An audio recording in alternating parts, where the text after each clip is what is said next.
সে এই কোটা সংস্কার আন্দোলনে প্রথম থেকেই জড়িয়ে পড়ে।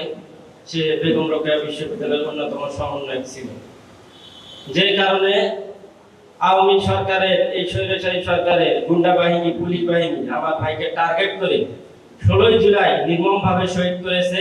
আপনারা সেই দৃশ্য সকলে দেখেছেন। তার এই আত্মত্যাগ মানুষকে অনুপ্রাণিত করছিল রাজপথে নেমে আসার জন্য।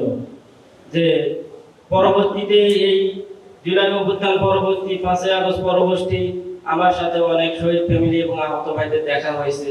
তারা বলেছিল যে আপনার ভাইয়ের যে আত্মত্যাগ আমরা দেখেছি, সে যদি বুক চিতিয়ে দাঁড়িয়ে অন্যায়ের বিরুদ্ধে লড়াই করে জীবন দিতে পারে, আমরা লড়াই করে জীবন দিব দেশের জন্য। সেখান থেকে তারা অনুপ্রাণিত হয়েছিল, আমাকে এই কথা বলেছিল। এক্সট্রিম মশার কয়েল প্ল্যান্ট ফাইবার দিয়ে তৈরি, ডেঙ্গু, চিকুনগুনিয়া বাহি সহ যে কোনো মশার বিরুদ্ধে দেয় এক্সট্রিম সুরক্ষা।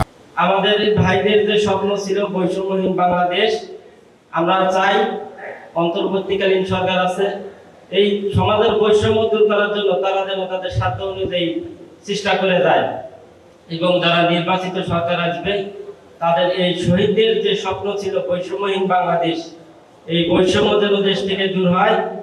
নতুন করে কাউকে যেন আর এই ন্যায্য দাবির জন্য রাজপথে এইভাবে জীবন দিতে না হয়। জুলাই গণ অভ্যুত্থানে যারা শহীদ হয়েছে তারা সকলে যেন ন্যায় বিচার পায়। অন্তর্বর্তীকালীন সরকারের কাছে আমরা এই প্রত্যাশা রাখি, এই সরকারের মেয়াদ থাকাকালীন অবস্থায় যেন আমরা এই শহীদদের বিচার দেখতে পাই। কারণ এই অন্তর্বর্তীকালীন সরকার গঠিত হয়েছে এই শহীদদের রক্তের উপরে এবং আহত যোদ্ধাদের রক্তের উপরের মধ্য দিয়ে।